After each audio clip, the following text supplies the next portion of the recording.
क्या कर रहे थे, साझेदारी पुनर्गठन पढ़ रहे थे। साझेदारी पुनर्गठन में आपको क्या सिखाया गया था कि साझेदार जब अपना लाभ हानि अनुपात कुछ बांट रहे होते हैं और उन लोग एक समय के बाद अपने लाभ हानि में नए अनुपात में परिवर्तन करते हैं, तो उसको हम लोग क्या कहते हैं, साझेदारी का पुनर्गठन कहते हैं। आया बात समझ में कि नहीं आया? तो आज के क्लास में हम लोग क्या देखने वाले हैं, आज के क्लास में हम लोग सीखने वाले हैं साझेदारी का पुनर्गठन, ख्याति का लेखांकन उपचार। क्या बात करने वाले, ख्याति का लेखांकन उपचार। सबका ध्यान बोर्ड की तरफ। देखिए, मान लीजिए, अब मैं एग्जांपल देके समझा रहा हूँ। मान लीजिए एक फर्म है और इस फर्म में 3 साझेदार है, ए, बी और सी। ये 3 साझेदार है, ए, बी, सी, और इनका अनुपात 3:2 कितना है, 1 है। और इनके व्यापार की जो ख्याति है ना, वो कितनी है पता है? मान लीजिए 60,000 इनके व्यापार की ख्याति है। कितनी ख्याति इनके व्यापार की? 60,000 इनके व्यापार की क्या है, ख्याति है। ठीक है। अब इन्होंने डिसाइड किया इनका जो नया अनुपात होगा, इनका जो नया अनुपात होगा वो क्या होगा, इनका जो नया अनुपात होगा वो क्या होगा, डिसाइड हुआ। तो डिसाइड हुआ कि इनका नया अनुपात जो होगा वो कितना होगा, 1:1:1 इनका अनुपात होगा। ठीक है। अब देखो ख्याति पहले क्या था, सिचुएशन क्या है, देखो पहले ख्याति कुल मिला के 60,000 थी। तो ए बी सी में इस ख्याति में उनका हिस्सा किस प्रकार था बताइए? इस ए बी सी का कितना रहा होगा, 3:2:1, मतलब 60,000 को बांटोगे 30,000 ए का हिस्सा रहा होगा, 20,000 बी का रहा होगा, सी का कितना रहा होगा, 10,000। लेकिन नए के हिसाब से देखा जाए तो लोग कैसे पार्टनर हो गए, बराबर के 7,000 हो गया, तो 20,000 हो गया कि नहीं हो गया? सबका हिस्सा कैसे हो गया 20,000? देखो पहले ए का हिस्सा था 30,000, लेकिन आज ए का हिस्सा कितना है? पहले बी का हक था 20,000, आज भी कितना है? और सी का हक कितना था, आज कितना है, 20,000।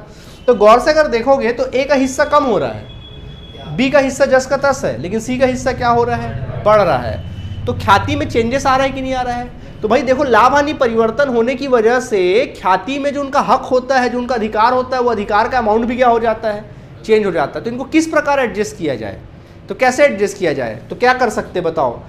ए को क्या हो रहा है, देखो ए को नुकसान हो रहा है कितने का, 10,000 का, और बी को क्या हो रहा है, सी को क्या हो रहा है, फायदा हो रहा है 10,000। तो इसका लेखांकन उपचार कैसे कर सकते हैं? सी क्या करेगा, सी को फायदा हो रहा है ना 10,000 का, सी का हिस्सा 10,000 से क्या हो गया, बढ़ गया, और ए का हिस्सा 10,000 से क्या हो गया, घट गया। इसका मतलब ये हुआ कि सी जो है ए को क्या करेगा, 10,000 पे कर देगा।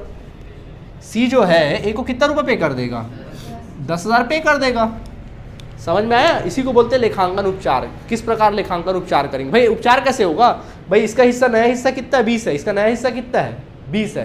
क्या करेगा भाई, इसको 10,000 का नुकसान हो रहा है, तो नुकसान कौन देगा, सी, क्योंकि सी का 10,000 का फायदा हो रहा है।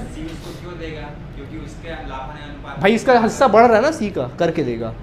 सी का हिस्सा बराबर, पहले सी का हिस्सा 3:2:1 था, ए का ज्यादा हिस्सा था और सी का हिस्सा क्या था, कम था। देखो हम बता रहे हैं, ये हिस्सा था पहले का, देखो ये पहले का हिस्सा था। कितने हिस्से थे कुल मिला के? 6 हिस्से थे, 3 2 5 5 और एक कितना, 6। तो 1 2 3, 1 2 और ये सिंगल 1 रख लेते। देखो कुल मिला के 6 हिस्से थे कि नहीं थे? तो 6 में से 3 हिस्सा जो था वो ए का था, ये 3 हिस्सा किसका था, और ये 2 हिस्सा किसका था, और ये एक अकेला हिस्सा किसका था। लेकिन नए अनुपात के हिसाब से, नए अनुपात के हिसाब से देखा जाए तो अभी दोनों हिस्सा किसका हो गया है, ए का, और ये 2 हिस्सा किसका हो गया है, और ये 2 हिस्सा किसका हो गया है। तो गौर से देखा जाए तो ए का एक हिस्सा क्या हो रहा है, घट रहा है, और बी का एक हिस्सा, सी का एक हिस्सा क्या हो रहा है, बढ़ रहा है। तो ए का एक जमीन कट रहा है और सी का एक हिस्सा बढ़ रहा है। तो बताओ भैया कौन किसको पैसा देगा? सी का हिस्सा बढ़ रहा है ना, तो सी जमीन खरीद रहा है एक प्रकार से। तो जो जमीन, जिसका हिस्सा बढ़ता है वो पैसा देता है कि लेता है, देता है पैसा। कॉमन सेंस की बात है भाई, इसका जमीन पहले छोटा सा 1 था, अब उसका जमीन बढ़ गया, तो सी पैसा दिया होगा कि लिया होगा, दिया होगा, क्योंकि उसका हिस्सा बढ़ रहा, खरीदा होगा वो एरिया को। और ए का हिस्सा क्या, पहले ए का हिस्सा ये था, अब उसने क्या कर दिया, अपना हिस्सा छोड़ दिया। तो जब हिस्सा छूटता है, कम होता है, तो पैसा बढ़ता, मतलब उसको पैसा मिलेगा कि देगा, मिलेगा। भाई अपना त्याग कर रहा है ना वो, तो जो बंदा त्याग करता है उसको पैसा मिलता है, और जो बंदा प्राप्ति करता है उसका हिस्सा क्या, जिसका बढ़ता है वो पैसा क्या करता है, देता है। आया बात समझ में? यही ख्याति का लेखांकन उपचार देखेंगे यहीं पे। आया बात समझ में आप सभी को? ठीक है। तो ख्याति का लेखांकन उपचार का फॉर्मूला क्या होगा, इसका एंट्री क्या बनेगा? तो लेखांकन उपचार का एंट्री बनता है, क्या सिखाया मैंने, कि जो साझेदार त्याग कर रहा है उसको वो पैसा देना चाहिए कि लेना चाहिए, पैसा लेना चाहिए उसको। और जो प्राप्ति कर रहा है उसको पैसा देना चाहिए कि लेना चाहिए? क्या घर जाएंगे? नहीं सर, पूंजी खाता है, तो पूंजी खाता से जिसको पैसा देना है उसके अकाउंट से पैसा निकाल लो, यानी विकलन कर दो, जिसको पैसा देना है उसके खाते में डाल दो।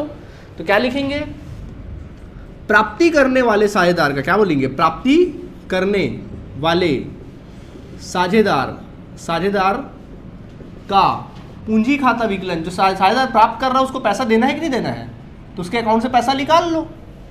प्राप्ति करने वाले साझेदार का पूंजी खाता विकलन, और जो त्याग कर रहा है उसको पैसा दे दो, तो उसके अकाउंट में डाल दो। डाल देना मतलब क्या करना, क्रेडिट करना।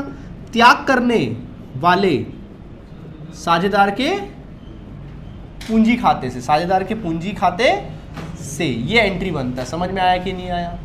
नरेशन लिख सकते हैं, ख्याति का लेखांकन समायोजन, या सीधा लिखना ख्याति का समायोजन करने पर। नहीं आया समझ में आप सभी को? कॉमन सेंस की बात है यार, रट्टा नहीं मारना है, रट्टा नहीं मारना है। जो बंदा प्राप्त कर रहा है वो पैसा देगा, जो त्याग कर रहा है वो पैसा लेगा।